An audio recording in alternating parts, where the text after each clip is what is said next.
Hello friends, मेरा नाम है विकास आनंद और आप देख रहे हैं आपका अपना प्यारा यूट्यूब चैनल विकास आनंद एकेडमी।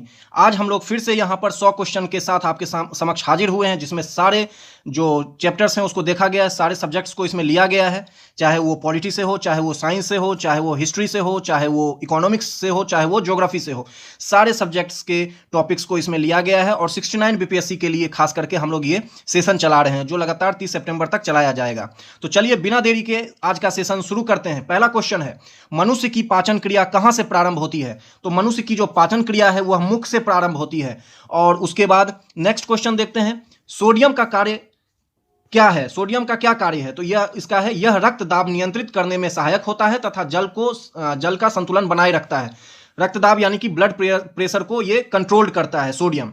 नेक्स्ट है, पोटेशियम का क्या कार्य है? तो यह धड़कन, जो हृदय की धड़कन है एवं नाड़ी संस्थान के कार्यों को संचालित करता है। दैट मीन्स ये जो हमारा जो हार्ट बीट है उसको ये रेगुलेट करता है। नेक्स्ट देखेंगे, नेक्स्ट टॉपिक क्या है, ग्लूकोज बिना ऑक्सीजन की उपस्थिति में मांसपेशियों में प्रतिक्रिया कर क्या बनाता है? तो ग्लूकोज जो है बिना ऑक्सीजन के मांसपेशियों से प्रतिक्रिया करता है और लैक्टिक एसिड बनाता है।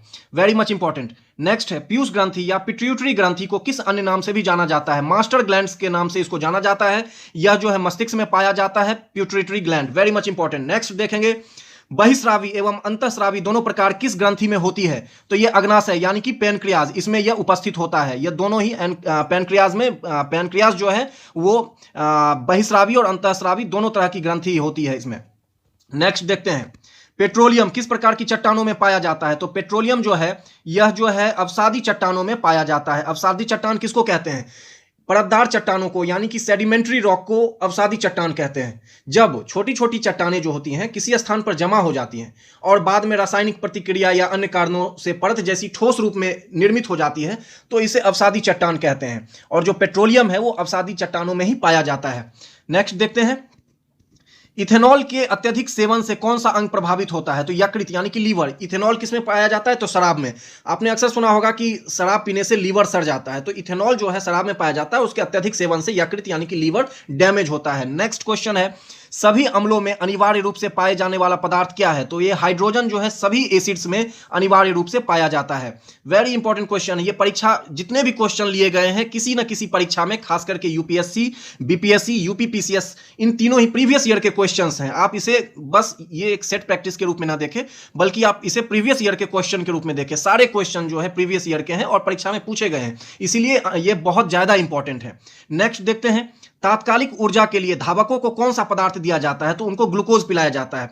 जितने भी रनर्स होते हैं या जितने भी एथलीट्स होते हैं उनको ग्लूकोज दिया जाता है ताकि उनको इंस्टेंट एनर्जी मिले। नेक्स्ट देखेंगे हम लोग, मानव जाति के लिए ओजोन परत क्यों महत्वपूर्ण है? तो ओजोन परत हमारे लिए क्यों महत्वपूर्ण है? क्योंकि ये अल्ट्रावायलेट रेज यानी कि पराबैंगनी किरणों को रोकने के लिए एक रक्षा आवरण बनाती है। आप सभी को पता है कि सूर्य की जो किरणें पृथ्वी पर आती है उसमें अल्ट्रावायलेट रेज भी होती हैं, जो हमारे लिए बहुत ही, मनुष्यों के लिए बहुत ही खतरनाक है। स्किन, इसके वजह से जो हमारा जो स्किन है, वो जो त्वचा है, उसमें कैंसर होने का भी, त्वचा से संबंधित कैंसर होने का खतरा होता है। और ये ओजोन जो है, ओजोन जो परत है, हमें पराबैंगनी किरणों से बचाती है। समझिए कि एक ये छानने का काम करती है और उसके बाद ये पृथ्वी पर इन रेज को, यानी कि रोशनी को भेजती है। नेक्स्ट हमारा देख लेते हैं, नेक्स्ट क्वेश्चन है, टाइफाइड के लिए सामान्यतः उपयोग की जाने वाली औषधि कौन है? तो क्लोरोमाइसिटीन है। क्लोरोमाइसिटीन टाइफाइड में यूज होती है। नेक्स्ट है, शरीर के ताप का नियंत्रण किसके द्वारा होता है? तो यह हाइपोथैलेमस के द्वारा इसका जो है नियंत्रण किया जाता है, हाइपोथैलेमस के द्वारा।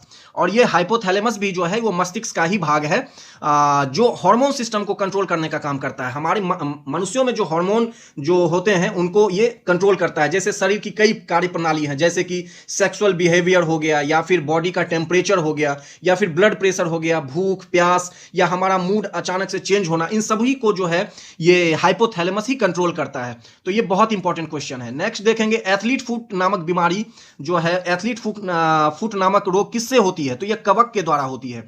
एथलीट फुट कवक के वजह से ये होती है। चलिए नेक्स्ट देखते हैं, लाल अस्थि मज्जा में किसका निर्माण होता है? तो लाल अस्थि मज्जा में जो है लाल रक्त कणिकाओं का, यानी कि आरबीसी का, रेड ब्लड सेल्स का निर्माण होता है लाल अस्थि मज्जा में। नेक्स्ट देखते हैं फ्लेम ऑफ द फॉरेस्ट यानी वन की ज्वाला का अर्थ क्या है। तो वन की ज्वाला किसे कहते हैं? ऐसे पेड़ों से भरा हुआ वन जो पतझड़ में फूलते हैं और लाल फूल बिखेरते हैं। आपने देखा होगा कि पलाश का जो पेड़ होता है उसमें लाल रंग का फूल होता है। यह प्राकृतिक रूप से अत्यधिक सुंदर दिखता है और लेकिन इसे वैज्ञानिक रूप से वन की ज्वाला कहते हैं, फ्लेम ऑफ द फॉरेस्ट, जैसे कि वन में आग लग गई हो। नेक्स्ट देखते हैं बीसीजी का पूरा नाम क्या है। बीसीजी यानी कि bacillus Calmette Guérin, bacillus Calmette Guérin, ये एक टर्म है बीसीजी और ये एक वैक्सीन है। एक्चुअली ये टीका है, बीसीजी का टीका जो है यह मुख्यतः टीबी के रोकथाम के लिए शिशुओं के जन्म के जस्ट पश्चात ही इसको लगाया जाता है, बीसीजी का टीका, ताकि उन्हें टीबी से रोकथाम मिल सके यानी ट्यूबरकुलोसिस से, यक्ष्मा से रोकथाम मिल सके। नेक्स्ट देखते हैं हम लोग गैस की लौ की सबसे गर्म हिस्से को क्या कहते हैं। गैस की लौ की सबसे गर्म हिस्से को ज्योतिहीन क्षेत्र यानी कि नॉन ल्यूमिनस जोन कहा जाता है, ज्योतिहीन क्षेत्र कहा जाता है। नेक्स्ट देखते हैं गैसोलीन को किसके साथ मिश्रण करके गैसोहॉल बनाया जाता है। गैसोहॉल किसके मिश्रण से बनता है? तो इथाइल अल्कोहल के मिश्रण, गैसोलीन को इथाइल अल्कोहल के मिश्रण के बाद गैसोहॉल बनाया जाता है। नेक्स्ट क्वेश्चन देखते हैं शरीर की धमनी द्वारा कौन सा रक्त प्रवाहित होता है। तो शुद्ध रक्त जो है धमनी के द्वारा प्रवाहित होता है। नेक्स्ट क्वेश्चन देखेंगे हम लोग खगचंद जेंदा राष्ट्रीय उद्यान कहां स्थित है। Very much important question. Sikkim में। यूं तो बहुत सारे राष्ट्रीय उद्यान हैं और हमें पता है कि बीपीएससी के जो भी कैंडिडेट्स हैं उनको बेसिकली बहुत सारे जो राष्ट्रीय उद्यान हैं वो पता है। हमने खास करके ऐसे ही टॉपिक्स को चुना है जो या तो कंफ्यूजन वाले हैं या फिर निश्चित तौर पर रिवीजन की जिसकी हमें आवश्यकता है। तो हम देखेंगे खगचंद जेंदा राष्ट्रीय उद्यान कहां है, तो यह सिक्किम में है। Very much important. Next question देखेंगे भारत में तेल शोधक कारखाने बहुधा वृहद बंदरगाहों के समीप संस्थापित हैं। क्योंकि यह आयातित कच्चे माल पर इनकी निर्भरता है। हमें सभी को पता है कि जितने भी बंदरगाह हैं वो समुद्र के किनारे, समुद्र के तट पर ही होते हैं और चूंकि क्रूड ऑयल कच्चे तेल को ही तेल शोधन के माध्यम से पेट्रोल या डीजल के रूप में परिवर्तित किया जाता है और चूंकि हमारे देश में मात्र 15% ही जो है कच्चे तेल का जो है खुदाई के माध्यम से उत्पादन किया जाता है। बाकी तेल गल्फ कंट्रीज यानी खाड़ी देश या फिर आज अगर वर्तमान में देखें तो सबसे अधिक हम क्रूड ऑयल जो है कच्चा तेल हम रूस से मंगा रहे हैं। तो निश्चित तौर पर यह बड़े बड़े कंटेनर जहाजों के माध्यम से बंदरगाहों पर पहुंचते हैं और इसीलिए समुद्र के किनारे जो है तेल शोधक कारखाने बनाए जाते हैं ताकि जो यातायात का जो भार है और जो इसका जो कॉस्ट है उसमें वृद्धि ना हो। नेक्स्ट क्वेश्चन हम लोग देखेंगे तातीपाका तेल शोधनशाला किस राज्य में अवस्थित है। Very much important. तातीपाका तेल शोधन किस राज्य में है शोधनशाला? यह आंध्र प्रदेश में है। नेक्स्ट क्वेश्चन हम लोग देखेंगे पेट्रो रसायन के उत्पादन का सबसे बड़ा केंद्र कहां पर है, तो यह जामनगर में है। और आपको पता होगा कि यह निजी क्षेत्र का, ये रिलायंस का जो है पेट्रो रसायन कारखाना है उत्पादन के लिए जामनगर में है। नेक्स्ट देखते हैं हम लोग नेक्स्ट क्वेश्चन क्या है। भारत में इस्पात उत्पादन उद्योग को निम्नलिखित में से किसके आयात की अपेक्षा होती है, तो ये कोकिंग कोयला के माध्यम से ही भारत में जो स्टील का जो प्रोडक्शन होता है वो होता है। वेरी मच इंपॉर्टेंट है। और आपको पता होगा कि हमारे देश में कोयला का बहुत ज्यादा उत्पादन होता है, विश्व में शायद दूसरे स्थान पर हम हैं कोयला उत्पादन में। लेकिन कोकिंग कोयला का उत्पादन हमारे देश में बहुत कम होता है और हम दूसरे देशों से कोकिंग कोयला मंगाते हैं, ठीक है, स्टील के उत्पादन के लिए। नेक्स्ट क्वेश्चन देख लेते हैं हम लोग माउंट एटना ज्वालामुखी किस द्वीप पर स्थित है, तो यह सिसिली द्वीप पर स्थित है। सिसिली द्वीप पर स्थित है माउंट एटना ज्वालामुखी, याद रखेंगे। नेक्स्ट क्वेश्चन है किस जलधारा को हम्बोल्ट की जलधारा के नाम से भी जाना जाता है, तो हम्बोल्ट की जलधारा के नाम से पेरू की जलधारा को जाना जाता है। पेरू की जलधारा जो है प्रशांत महासागर में बहने वाली एक ठंडी जलधारा है। इसका उपनाम एक है हम्बोल्ट की जलधारा भी इसको कहते हैं और यह दक्षिणी अमेरिका के पश्चिमी तट के सहारे दक्षिण से उत्तर दिशा में प्रवाहित होती है। तो बेसिकली आपको यह याद रखना है कि यह ठंडी जलधारा है और यह हम्बोल्ट की जलधारा भी इसको कहते हैं। नेक्स्ट क्वेश्चन है प्रवाल भीतियों की उत्पत्ति से संबंधित भू अवतलन सिद्धांत। Very much important. भू अवतलन सिद्धांत का प्रतिपादन किसने किया, तो डार्विन ने किया था भू अवतलन सिद्धांत का प्रतिपादन। चलिए नेक्स्ट देखते हैं हम लोग विश्व की सबसे बड़ी प्रवाल भीति ग्रेट बैरियर रीफ कहां स्थित है, तो ग्रेट बैरियर रीफ जो है ऑस्ट्रेलिया के पूर्वी तट पर है। इंपॉर्टेंट ये नहीं है कि ऑस्ट्रेलिया में है, आपको जब 4 ऑप्शंस दिए जाएंगे बेसिकली तो उसमें ऑप्शंस क्या होंगे, ऑस्ट्रेलिया के पश्चिमी तट पर, ऑस्ट्रेलिया के पूर्वी तट पर, ऑस्ट्रेलिया के दक्षिणी तट पर, इस तरह से। और जो स्टूडेंट्स हैं वहां कंफ्यूज हो जाते हैं, तो आपको बेसिकली याद रखना है कि यह पूर्वी तट पर स्थित है, ऑस्ट्रेलिया के पूर्वी तट पर। चलिए नेक्स्ट क्वेश्चन देख लेते हैं ज्वार भाटा की उत्पत्ति में निम्न में से किसका प्रभाव अधिक होता है, तो यह चंद्रमा का प्रभाव होता है। टाइडल वेव्स जो आते हैं वो चंद्रमा के जो इसके प्रभाव से ये उत्पन्न होते हैं। चलिए नेक्स्ट देखते हैं विश्व में सबसे ऊंचा ज्वार कहां आता है, तो विश्व में सबसे ऊंचा ज्वार जो है फंडी की खाड़ी में आता है। आपको बता दें कि फंडी की खाड़ी जो है संयुक्त राज्य अमेरिका के पूर्वी तट पर स्थित है, संयुक्त राज्य यानी कि यूएसए के पूर्वी तट पर स्थित है। नेक्स्ट देखते हैं किस नदी को तेल नदी के नाम से जाना जाता है? बेसिकली तेल नदी के नाम से किसे जानते हैं? तो यह नाइजर नदी को जानते हैं। इसके लिए हम लोग जान जाएंगे नाइजर नदी का क्षेत्र जो है चूंकि तेल के कुओं से समृद्ध है और इसने नाइजीरिया को अफ्रीका का सबसे बड़ा पेट्रोलियम उत्पादक कंट्री बना दिया है। सबसे ज्यादा जो अफ्रीका कॉन्टिनेंट का जो है नाइजीरिया को इसने बना दिया है और चूंकि तेल कुओं से समृद्ध नाइजर नदी है इसीलिए इसे तेल नदी यानी कि ऑयल रिवर के नाम से भी जाना जाता है। वेरी मच इंपॉर्टेंट, इसका तथ्य यही है। नेक्स्ट देख लेते हैं, महाबली गंगा किस देश की सबसे बड़ी नदी है? तो यह हमारे दक्षिण में स्थित एक देश है, छोटा सा देश है, द्वीपीय देश है, श्रीलंका। और महाबली गंगा इसी देश की सबसे बड़ी नदी है। नेक्स्ट देखते हैं, निम्नलिखित में से कौन सी नदी मकर रेखा से 2 बार गुजरती है? बहुत बार ये क्वेश्चन पूछा जाता है, मोस्टली रिपीटेटिव क्वेश्चन है, ये बार बार पूछा जाता है। Not only in BPSC but in SSC, ये सारे एग्जाम्स में ये क्वेश्चन फेवरेट है। तो ये लिम्पोपो नदी है। कौन सी नदी मकर रेखा से 2 बार गुजरती है? लिम्पोपो नदी। और लिम्पोपो नदी है कहां? तो दक्षिणी मध्य अफ्रीका की एक प्रमुख नदी है ये। और यह नदी कहां जाकर ये समाप्त होती है? तो यह हिंद महासागर में जाकर गिरती है और वहीं पर यह समाप्त हो जाती है। चलिए नेक्स्ट क्वेश्चन देख लेते हैं हम लोग, निम्नलिखित नदियों में से कौन सी विषुवत रेखा को 2 बार पार करती है? तो कांगो रिवर या जायरे रिवर। बेसिकली इस जायरे रिवर का एक अन्य नाम कांगो रिवर भी है और यह विषुवत रेखा को 2 बार पार करती है। और चलिए नेक्स्ट क्वेश्चन है, समान वर्षा वाले क्षेत्र को जोड़ने वाली रेखा क्या कही जाती है? आइसोहाइट। आइसोहाइट। बेसिकली इस तरह के क्वेश्चन पकड़ में आ जाते हैं, लेकिन चूंकि समान वर्षा वाले क्षेत्र हैं और इसका ऑप्शन भी थोड़ा अलग किस्म का है तो इसलिए मैंने इसको अपने क्वेश्चन में ऐड किया है। आइसोहाइट कहते हैं समान वर्षा वाले क्षेत्र को। चलिए नेक्स्ट क्वेश्चन हम लोग देखते हैं दोस्तों, ब्यूफोर्ट स्केल पर निम्न में से क्या ब्यूफोर्ट स्केल पर निम्न में से क्या दर्शाया जाता है? तो ब्यूफोर्ट स्केल पर निम्न में से क्या दर्शाते हैं? तो पवन की गति हम इस पे दर्शाते हैं। नेक्स्ट क्वेश्चन है, मेट्रोलॉजिया नामक पुस्तक की रचना किसने की? तो अरस्तु ने मेट्रोलॉजिया नामक पुस्तक की रचना की है। चलिए नेक्स्ट क्वेश्चन देखते हैं, पेडंग क्या है? पेडंग यह दक्षिणी पूर्वी एशियाई उष्णकटिबंधीय घास का भूमि है या घास का मैदान। पेडांग जो है जिस तरह से प्रेरी है उसी तरह से पेडांग भी दक्षिणी पूर्व एशियाई उष्णकटिबंधीय घास की भूमि या मैदान है। चलिए नेक्स्ट देखते हैं, निम्नलिखित में कौन सा विश्व का कॉफी पोर्ट यानी कि कहवा पतन कहलाता है? तो यह सेंटोस को कहते हैं। सेंटोस को कहवा पतन यानी कि कॉफी पोर्ट कहते हैं। चलिए नेक्स्ट देखते हैं, भारतीय संविधान का कौन सा अनुच्छेद भारत के राष्ट्रपति को अध्यादेश जारी करने की शक्ति प्रदान करता है? तो अनुच्छेद 1, 2, 3 यानी कि अनुच्छेद 123 जो है यह भारत के राष्ट्रपति को अध्यादेश जारी करने की शक्ति प्रदान करता है। अब हम बेसिकली पॉलिटी का क्वेश्चन देख रहे हैं और ये बहुत इंपॉर्टेंट क्वेश्चन इसमें ऐड किए गए हैं दोस्तों, आप खुद इसे महसूस कीजिएगा। चलिए नेक्स्ट देखते हैं, नेक्स्ट है, व्यक्तिगत स्वतंत्रता के लिए निम्नलिखित में से कौन सी रीट याचिका दायर की जा सकती है? तो यह बंदी प्रत्यक्षीकरण है व्यक्तिगत स्वतंत्रता के लिए। नेक्स्ट क्वेश्चन है, भारतीय संविधान के अनुसार संपत्ति का अधिकार क्या है? यह एक विधिक अधिकार यानी कि कानूनी अधिकार बना दिया गया। पूर्व में यह एक मौलिक अधिकार था लेकिन इसे बाद में इसे परिवर्तित करके विधिक अधिकार यानी कि कानूनी अधिकार बना दिया गया और इसको आर्टिकल 300 क में जोड़ दिया गया है, अनुच्छेद 300 क में। ठीक है, नेक्स्ट हम लोग देखते हैं, नेक्स्ट क्वेश्चन है, 6 वर्ष की आयु से 14 वर्ष की आयु के बीच के सभी बच्चों को शिक्षा का अधिकार क्या है? तो यह मूल अधिकार है। जितने भी 6 से 14 वर्ष की आयु के बच्चे हैं उनको बेसिकली शिक्षा का अधिकार क्या है? एक मूल अधिकार दिया गया है, बच्चों का यह मौलिक अधिकार है। नेक्स्ट क्वेश्चन क्या है, भारत के प्रत्येक नागरिक का कर्तव्य होगा कि प्राकृतिक पर्यावरण का संरक्षण एवं उनका सुधार हो। उपयुक्त कथन भारतीय संविधान के किस अनुच्छेद में संदर्भित है? तो यह अनुच्छेद 51 क यानी अनुच्छेद 51A में यह संदर्भित है। नेक्स्ट है, प्राकृतिक संरक्षण अनुच्छेद 51A में जो इसका संदर्भ दिया गया है। नेक्स्ट क्वेश्चन हम लोग देखेंगे, भारतीय संविधान के किस अनुच्छेद में कहा गया है कि संघ के लिए एक संसद होगी जो राष्ट्रपति और 2 सदनों से मिलकर बनेगी? तो अनुच्छेद 79 में इसका वर्णन है कि एक संसद होगी जो राष्ट्रपति एवं 2 सदनों लोकसभा एवं राज्यसभा को मिलाकर बनेगी, अनुच्छेद 79 याद रखेंगे। नेक्स्ट क्वेश्चन है, भारतीय संसद के दोनों सदनों की संयुक्त बैठक किस संबंध में होती है?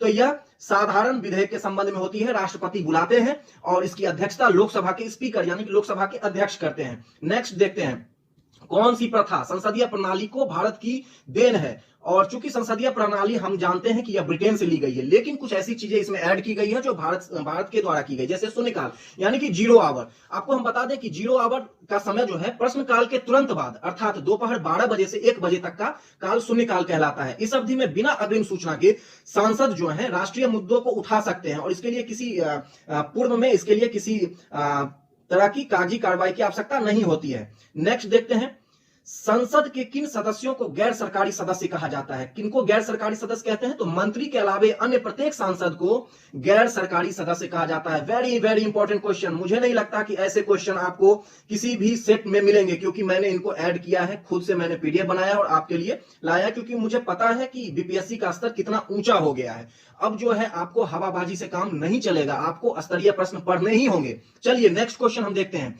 भारतीय संविधान का कौन सा अनुच्छेद राष्ट्रपति को उच्चतम न्यायालय से परामर्श करने की शक्ति प्रदान करता है? तो अनुच्छेद 143 के द्वारा राष्ट्रपति सुप्रीम कोर्ट से परामर्श करते हैं। नेक्स्ट क्वेश्चन क्या है? राष्ट्रपति द्वारा जारी एक अध्यादेश संसद के सत्र शुरू होने के बाद कितने समय तक रखा जाना आवश्यक है?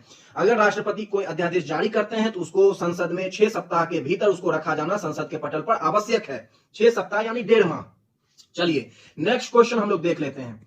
भारतीय संविधान के 70वें संशोधन द्वारा भारत के राष्ट्रपति के चुनाव में जिन 2 केंद्र शासित प्रदेशों को भाग लेने का अधिकार दिया गया है वे कौन कौन है? तो वह केंद्र शासित प्रदेश हैं दिल्ली और पुडुचेरी, और ये जो है राष्ट्रपति के चुनाव में भाग ले सकते हैं। बाकी जितने भी केंद्र शासित प्रदेश हैं वो भाग नहीं ले सकते हैं। चलिए नेक्स्ट देखते हैं। राज्यसभा धन विधेयक पर अपनी सहमति कितने दिनों तक रोक सकती है? तो राज्यसभा धन विधेयक यानी कि मनी बिल पर अपनी सहमति को 14 दिनों तक रोक सकती है। 14 दिनों तक। धन विधेयक होता क्या है? यानी कि मनी बिल क्या है? ऐसे विधेयक धन विधेयक कहलाते हैं जिनमें सरकार के खर्चों से संबंधित प्रावधान होते हैं। और धन विधेयक का उल्लेख किसमें है? तो संविधान के अनुच्छेद 110 में धन विधेयक का उल्लेख किया गया है।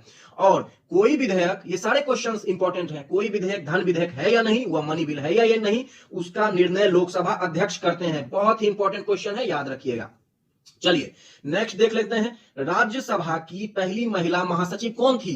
तो राज्यसभा की प्रथम महिला महासचिव वीएस रमा देवी थी। यह तथ्यात्मक क्वेश्चन है, याद रखेंगे। चलिए नेक्स्ट देख लेते हैं। अविश्वास प्रस्ताव के कारण सर्वप्रथम किस प्रधानमंत्री को अपने पद से त्यागपत्र देना पड़ा था? तो त्यागपत्र देना पड़ा था मोरारजी देसाई को। चूंकि अविश्वास प्रस्ताव पूर्व में जवाहरलाल नेहरू के समय में भी अविश्वास प्रस्ताव लाया गया था, लेकिन उनको त्यागपत्र नहीं देना पड़ा था। लेकिन ऐसे पहले प्राइम मिनिस्टर ये मोरारजी देसाई हुए जिनको अविश्वास प्रस्ताव के कारण अपने पद से त्यागपत्र देना पड़ा था। चलिए नेक्स्ट क्वेश्चन देख लेते हैं। संविधान का निम्न अनुच्छेद में से कौन सा एक अबंधित करता है कि मत बराबर होने की दशा में लोकसभा के अध्यक्ष का मत निर्णायक होगा और वह उसका प्रयोग करेगा?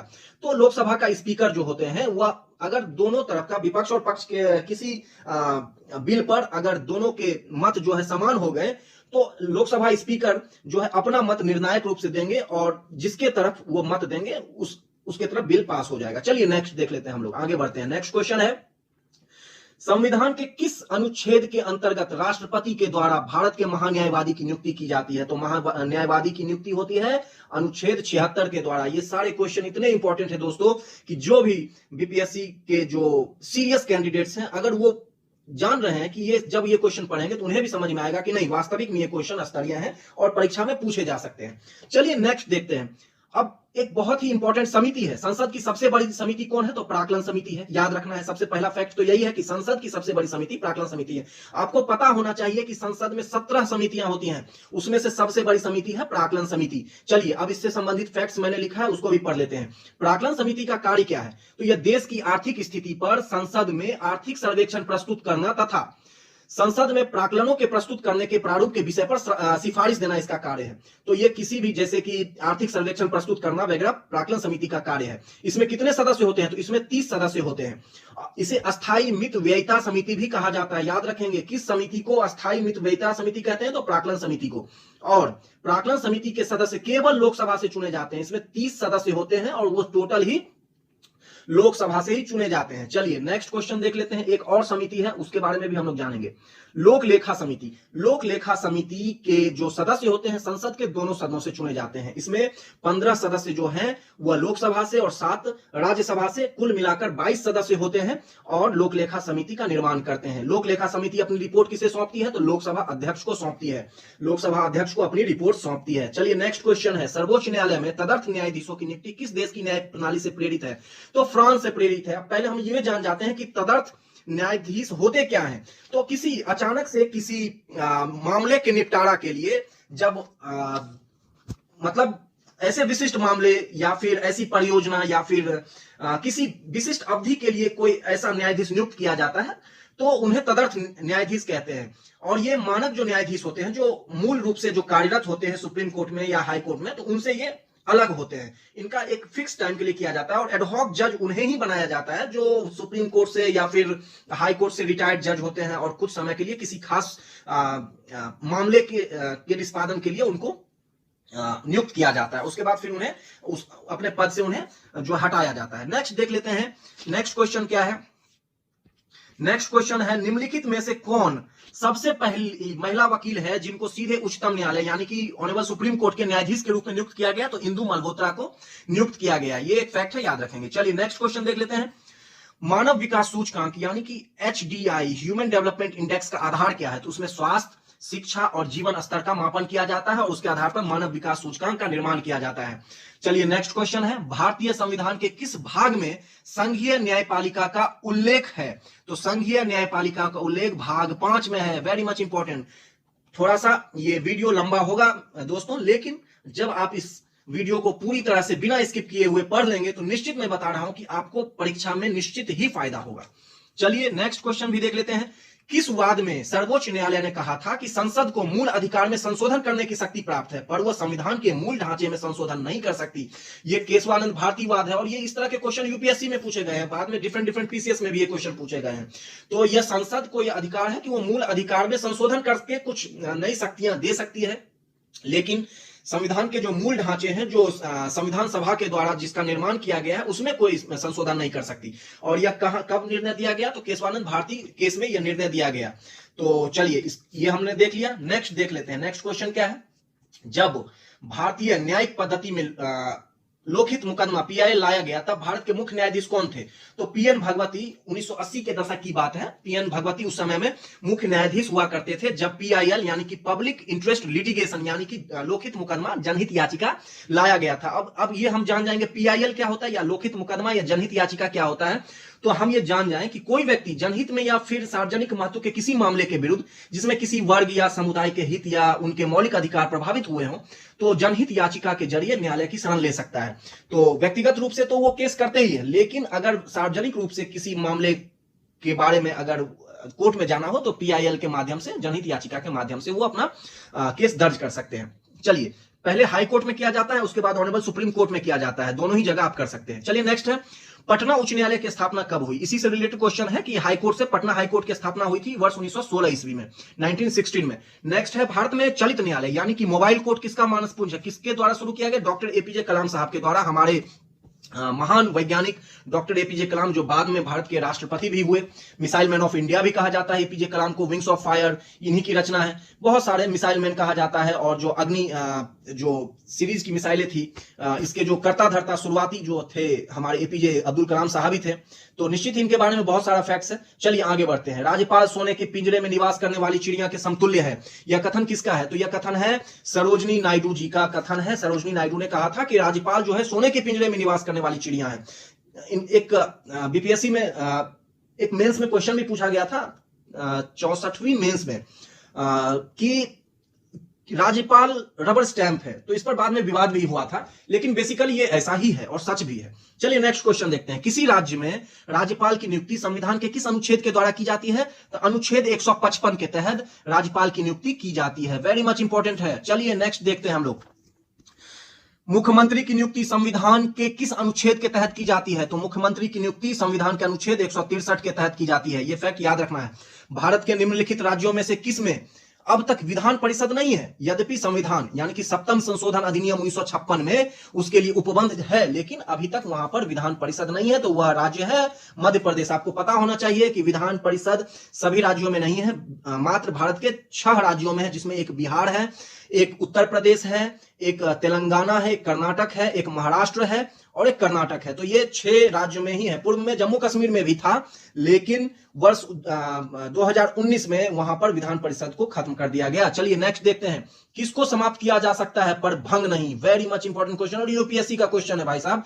किसको समाप्त किया जा सकता है पर भंग नहीं? विधान परिषद को समाप्त किया जा सकता है, लेकिन उसको भंग नहीं किया जा सकता है। जिस तरह से संसद का ऊपरी सदन होता है राज्यसभा, जिसको कभी भंग नहीं कर सकते, उसी तरह वो एक अस्थाई सदन है, उसी तरह राज्य का जो अस्थाई सदन है वह है विधान परिषद, इसे कभी भंग नहीं कर सकते हैं। मुख्यतः जो कार्य राज्यसभा का होता है, राज्यों में वही कार्य विधान परिषद निभाती है। चलिए नेक्स्ट क्वेश्चन देख लेते हैं। भारतीय संविधान के निम्नलिखित अनुच्छेदों में कौन राज्य की विधानसभाओं के निर्वाचन का प्रावधान करती है? तो राज्य के विधानसभाओं के निर्वाचन का प्रावधान करती है अनुच्छेद 170। नेक्स्ट क्वेश्चन है, भारत में वित्त आयोग का प्रमुख कार्य है, मैं लिखा गया में होगा। भारत में वित्त आयोग का प्रमुख कार्य क्या है? केंद्र और राज्य के बीच राजस्व का वितरण करना। आप सभी को पता होगा कि जो राजस्व आते हैं वो केंद्र सरकार राजस्व का जो कलेक्शन करती है वो राज्यों में बांट देती है, और यह कार्य वित्त आयोग के माध्यम से किया जाता है। वित्त आयोग का जो उल्लेख है अनुच्छेद 280 में है, याद रखेंगे। चलिए नेक्स्ट देखते हैं। 5 वर्षों के लिए वित्त आयोग का गठन किया जाता है। अब है नेक्स्ट क्वेश्चन, सिविल सेवाओं का भारतीयकरण किया गया किसके द्वारा? सिविल सेवाओं का भारतीयकरण किया गया लॉर्ड लिट्टन के द्वारा। लॉर्ड लिट्टन के द्वारा जो है सिविल सेवाओं का भारतीयकरण किया गया था। नेक्स्ट क्वेश्चन क्या है, भारत में केंद्रीय सतर्कता आयोग की स्थापना निम्नलिखित में से किसकी सिफारिश पर की गई? तो यह संथानम समिति की सिफारिश पर की गई। अब हम जान लेते हैं कि केंद्रीय सतर्कता आयोग है क्या, किस बला का नाम है यह। ये इसकी स्थापना पूर्व में हम सबसे पहले ये जान लेते हैं कि स्थापना इसकी 1964 में हुई, और यह किसी मंत्रालय या विभाग के अधीन नहीं है। यह एक स्वतंत्र निकाय है जो केवल संसद के प्रति उत्तरदायी होता है। यह भ्रष्टाचार या विभिन्न कार्यालय के दुरुपयोग से संबंधित शिकायतें सुनता है। अब विभिन्न कार्यालय यानी इंस्टीट्यूशन, जो भी इंस्टीट्यूशन अगर भ्रष्टाचार में लिप्त है तो उनके दुरुपयोग से संबंधित शिकायतों को सुनता है और इस दिशा में उपयुक्त कार्रवाई की सिफारिश करता है। चलिए ये हो गया।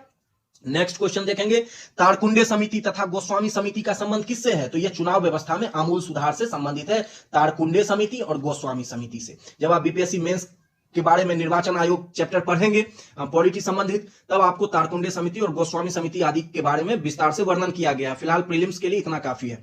मध्यावधि चुनाव कब कराया जाता है? अब जान जाइए कि मध्यावधि चुनाव कब होते हैं। समय के पूर्ण होने से पहले ही जब लोकसभा को भंग कर दिया जाए तो मध्यावधि चुनाव कराए जाते हैं। 5 वर्षों का कार्यकाल होता है लोकसभा का या विभिन्न विधानसभा का, लेकिन अगर पूर्व में ही लोकसभा या विधानसभाओं को भंग कर दिया जाए तो मध्यावधि चुनाव कराए जाते हैं। चलिए नेक्स्ट क्वेश्चन क्या है, भारत में मतदान की आयु सीमा को 21 वर्ष से घटाकर 18 वर्ष कब किया गया? 1989 ईस्वी में राजीव गांधी की सरकार के कार्यकाल में 21 वर्ष से घटाकर 18 वर्ष वोटिंग के लिए जो आयु है वो कर दिया गया।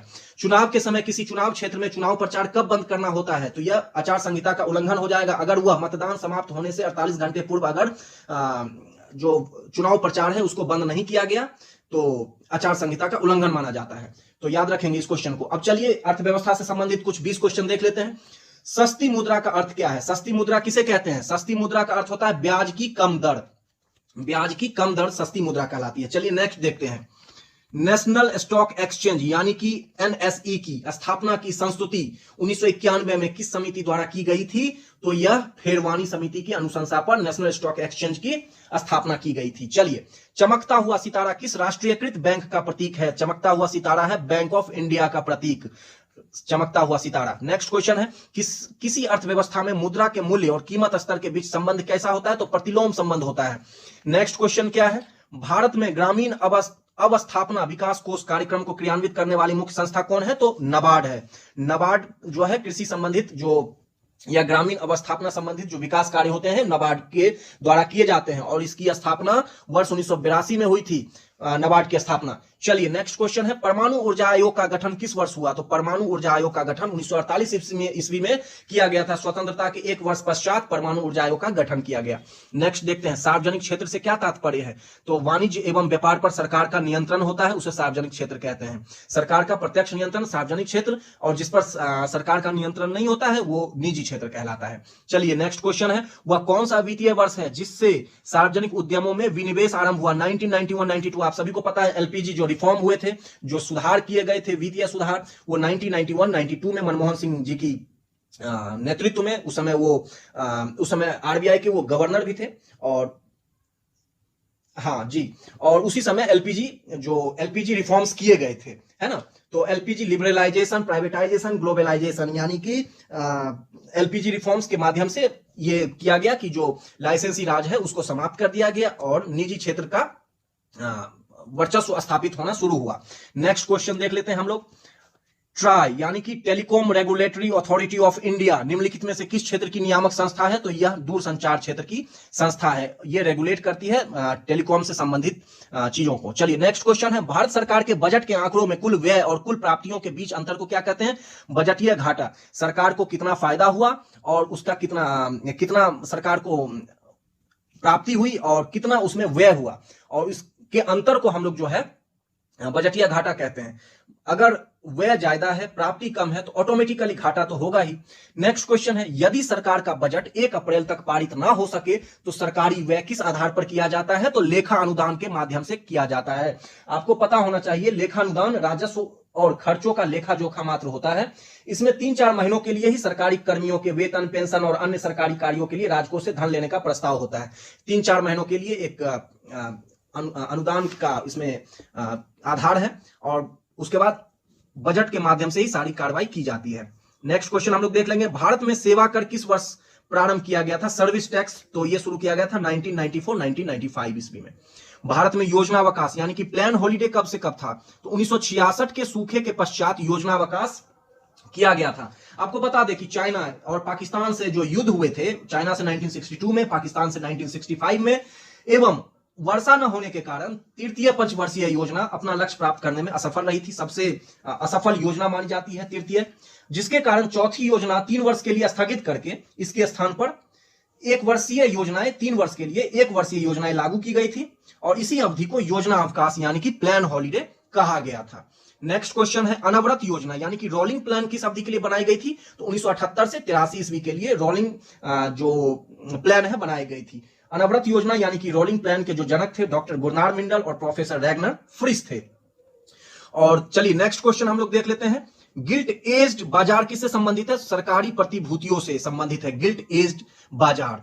नेक्स्ट क्वेश्चन देख लेते हैं, किन 4 देशों को एशियन टाइगर कहा जाता है? तो एशियन टाइगर कहते हैं हांगकांग, सिंगापुर, दक्षिण कोरिया और ताइवान को, और ये सारे के सारे जो है एशियन टाइगर के नाम से जाने जाते हैं। नेक्स्ट क्वेश्चन है, ट्रिप्स और ट्रिम्स। ट्रिप्स और ट्रिम्स किससे संबंधित है? डब्ल्यूटीओ से संबंधित है। ये बेसिकली डब्ल्यूटीओ के द्वारा किया गया समझौता है, जिसके तहत सदस्य देश जो है व्यापार विकृत प्रथाओं को, सदस्य देशों के बीच में जो है व्यापार विकृत प्रथाओं को रोकना है तथा बौद्धिक संपदा अधिकारों की रक्षा करना है। तो ये ट्रिप्स और ट्रिम्स डब्ल्यूटीओ से संबंधित है। द फ्यूचर ऑफ इंडिया नामक पुस्तक के लेखक कौन है? तो बिमल जयराम ने फ्यूचर ऑफ इंडिया लिखा है। नेक्स्ट क्वेश्चन देख लेते हैं, 2 देशों के बीच वस्तु विनिमय को क्या कहा जाता है? 2 देशों के बीच जब ट्रेड होता है तो वह द्विपक्षीय व्यापार कहलाता है। ठीक है। नेक्स्ट है, पाइका नृत्य से कौन सा राज्य संबंधित है? तो पाइका नृत्य कहां होता है? तो यह झारखंड में होता है पाइका नृत्य, याद रखना है। तो आप जो है हमारे चैनल या आपका खुद का चैनल विकास आनंद एकेडमी को आप लोग सब्सक्राइब कीजिए, लाइक कीजिए, शेयर कीजिए दोस्तों, व्यूज बढ़ाइए। व्यूज बहुत कम जाता है और आप चाहते हैं कि मैं मोटिवेट रहूं और अधिक से अधिक आप लोगों के लिए बहुत ही स्तरीय वीडियो लाऊं, तो प्लीज आप लोग मेरे चैनल को सब्सक्राइब कीजिए और देखते रहिए। तब तक के लिए आप लोगों का बहुत बहुत धन्यवाद। नमस्कार।